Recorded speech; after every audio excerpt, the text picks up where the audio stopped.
The Jimmy Kimmel Live team thought they'd hit the guest lottery. Pedro Pascal was riding the highest wave of popularity in Hollywood, beloved by fans, respected by critics, known for being gracious in every interview he'd ever given. As he walked onto the stage that Tuesday night, everyone expected 20 minutes of effortless charm and viral-worthy moments.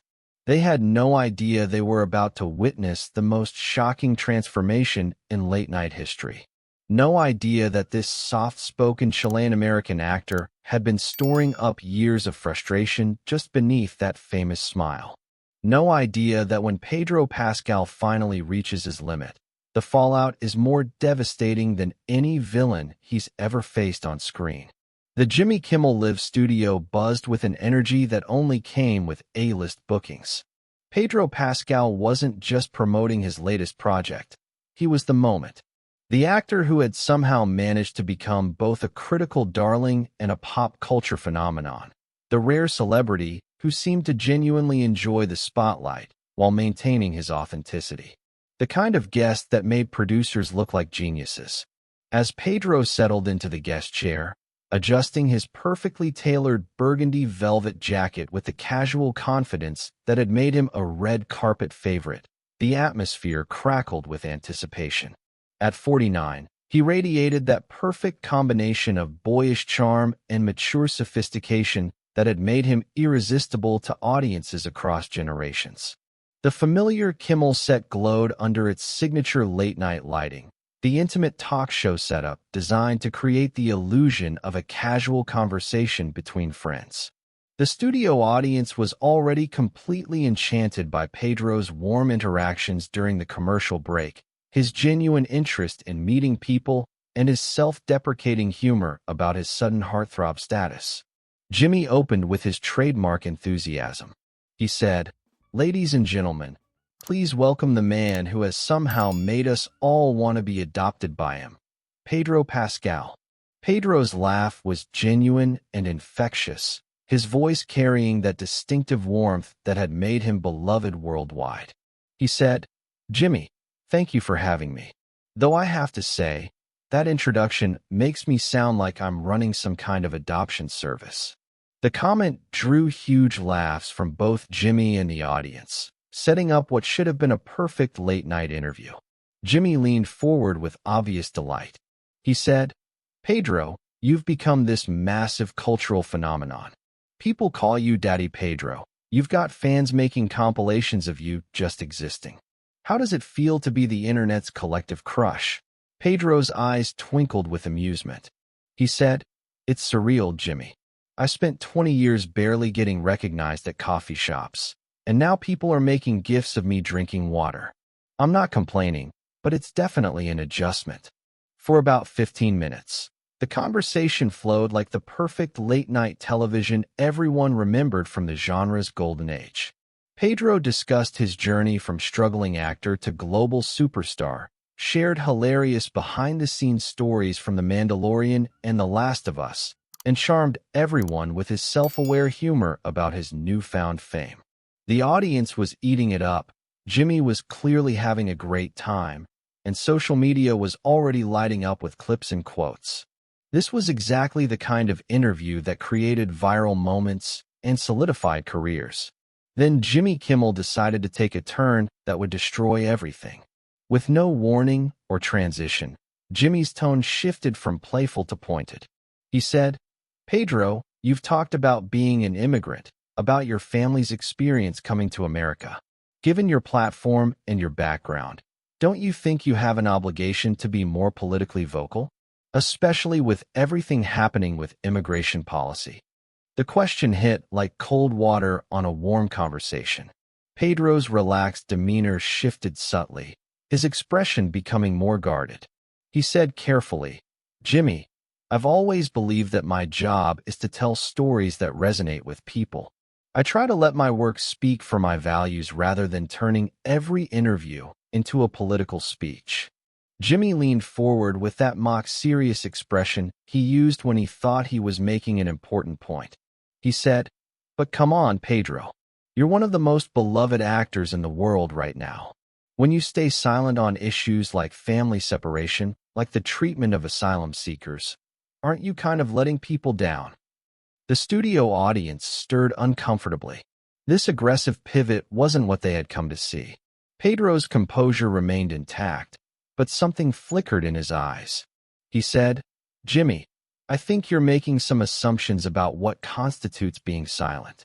Not all advocacy happens on talk shows." Jimmy's voice took on a more confrontational edge. He said, "But your fans look up to you. When they see you staying quiet while kids are in cages, while families are being torn apart, what message does that send? Don't you think your platform comes with responsibility?" That's when something fundamental shifted in Pedro's expression. Not anger, but the kind of focused intensity that had made his dramatic performances so compelling. He said slowly, "Kids in cages? Jimmy, are you seriously going to lecture me about immigration while sitting in your comfortable studio, making millions of dollars joking about other people's trauma?" His voice remained calm, but there was a new steel beneath the warmth that made everyone pay closer attention. "Are you really going to question my commitment to immigrant families while using their suffering as a punchline in your monologue?" The studio was getting noticeably quieter, the audience sensing they were witnessing something unprecedented. Jimmy tried to backtrack, clearly realizing he had miscalculated. He said, "I'm not making jokes about immigration." "Yes, you are." Pedro cut him off with surgical precision.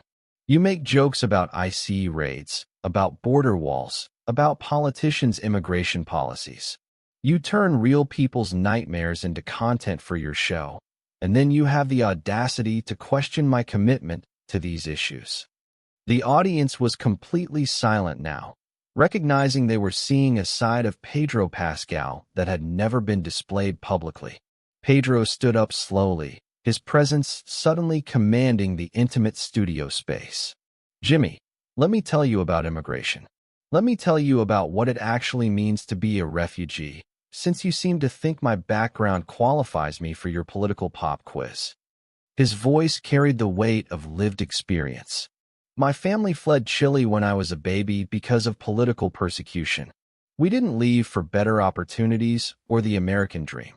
We left because staying meant death or disappearance." The studio was electric with tension. This had gone far beyond normal late-night banter. Pedro continued, his accent becoming more pronounced as his emotion intensified. "Do you know what it's like to grow up knowing that your existence in this country depends on paperwork? Do you know what it's like to watch your parents work multiple jobs, constantly afraid that one mistake could send you back to a place where you might not survive?" Jimmy looked genuinely uncomfortable, clearly unprepared for such a personal and powerful response. He said, "Pedro, I didn't mean to." "You didn't mean to what?" Pedro's voice rose with controlled passion. "You didn't mean to reduce my family's trauma to a talking point? You didn't mean to use my identity as ammunition for your political commentary." He walked closer to Jimmy's desk, his movement controlled but charged with frustrated energy. "You want to talk about responsibility, Jimmy? Let's talk about the responsibility of wealthy comedians who profit from making light of other people's suffering while demanding that those same people become political performers for their entertainment." The audience was riveted, watching this complete transformation from beloved celebrity to someone delivering an intensely personal reckoning. Pedro's voice carried decades of accumulated frustration. "I've spent my entire career trying to tell stories that humanize immigrants, that show our complexity, our dignity, our contributions to this country. But apparently, that's not enough for you. Apparently, I also need to perform my politics on your stage for your audience's consumption." Jimmy made a desperate attempt to regain control. He said, "I think there might be a misunderstanding." "There's no misunderstanding," Pedro replied with devastating calm. "You brought me here to promote my work, and instead you've turned it into an interrogation about my political activism. You've reduced my family's refugee experience to a gotcha question for late-night television." He grabbed his jacket from the back of his chair, his movements deliberate and final. "You know what's truly irresponsible, Jimmy? It's using your platform to shame immigrants for not being political enough, while simultaneously exploiting their stories for comedy content. As he put on his jacket, he delivered the line that would break the internet. I didn't come to America to become your political spokesperson. I came here to survive, to build a life, to tell stories. And I've done that with dignity, with respect for my craft, and with genuine care for the communities I represent. The studio was dead silent as he continued. If that's not enough for you, if my 2 decades of work humanizing immigrant experiences through storytelling doesn't meet your standards for activism, then we have very different definitions of what it means to make a difference. He walked toward the exit, then turned back one final time. To everyone watching who's ever been told their contribution isn't political enough, isn't vocal enough, isn't performative enough, your worth isn't determined by how publicly you display your beliefs. Your impact isn't measured by how much you satisfy other people's expectations of your activism. His voice carried across the studio with absolute conviction.